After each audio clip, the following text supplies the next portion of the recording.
Teacher. What is a teacher? According to Wikipedia, a teacher is a person who helps others to acquire knowledge, competences, or values. But what exactly does that mean? At El Rancho, teachers prepare lessons, assign homework, give quizzes. They work to inspire students, motivate them, encourage them to learn, to grab a book, or to solve a problem or paint an artwork. But what is the purpose of a teacher? What is the role of a teacher? I'm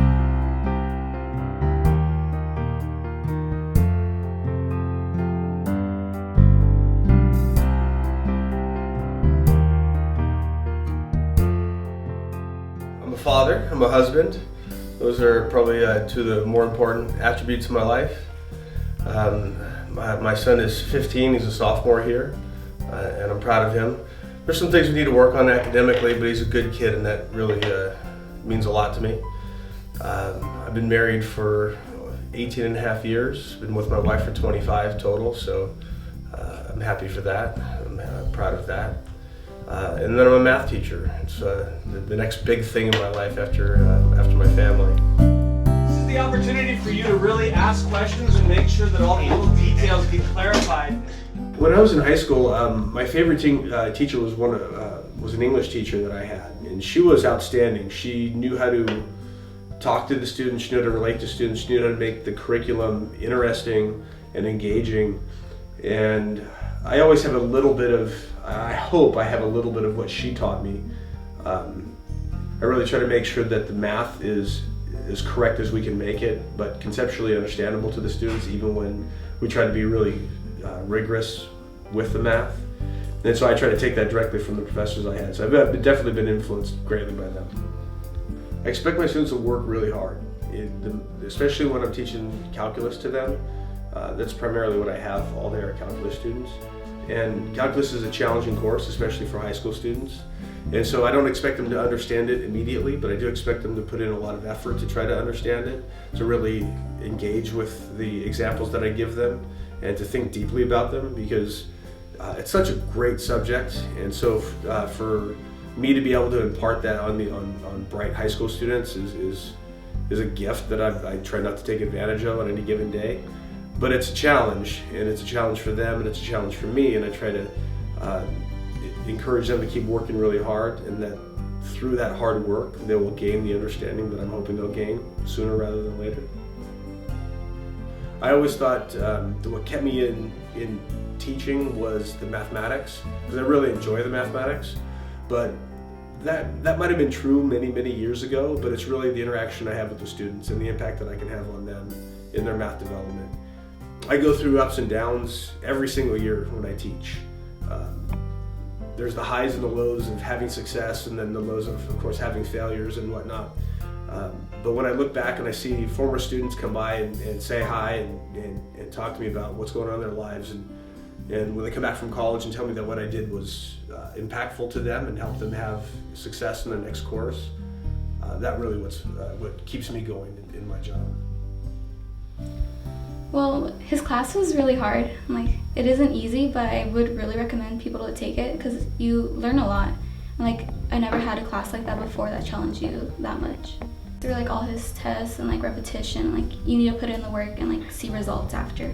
Well, I would want to meet his expectations and pass the AP and do my best in his class.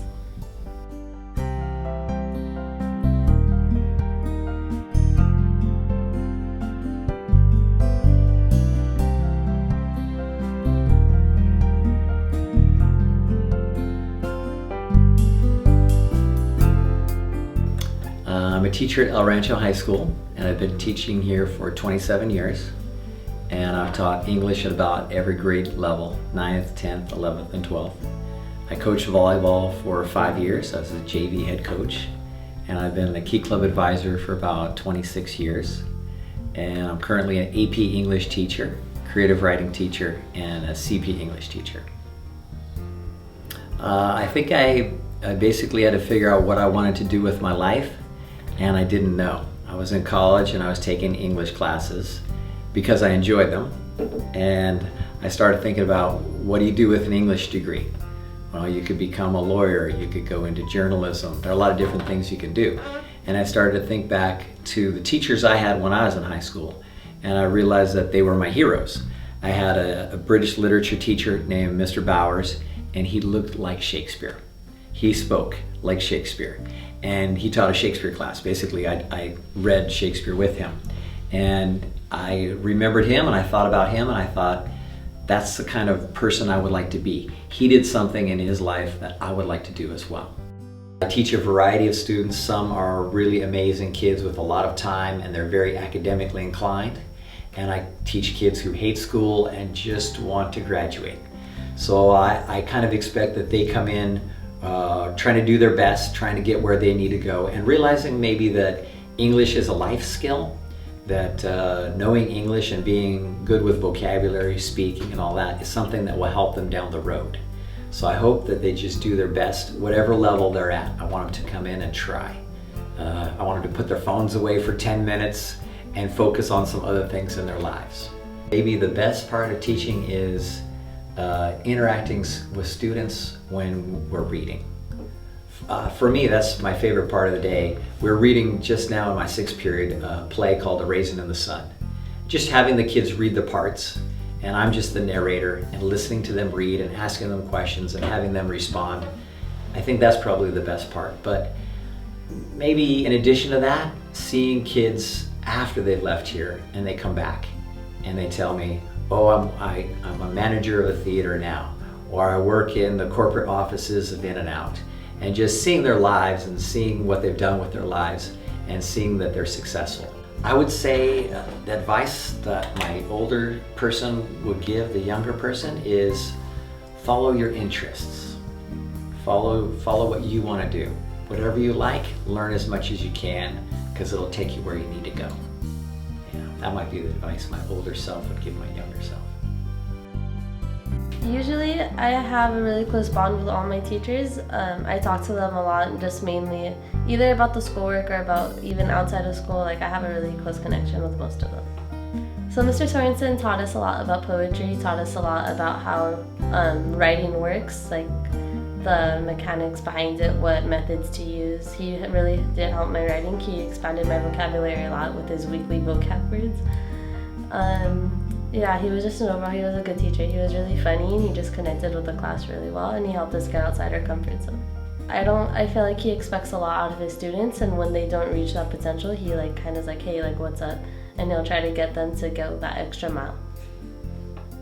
I would consider him a motivation, because he's a really good English teacher. You know, he does well at what he does. He loves his job, so that's motivational in itself.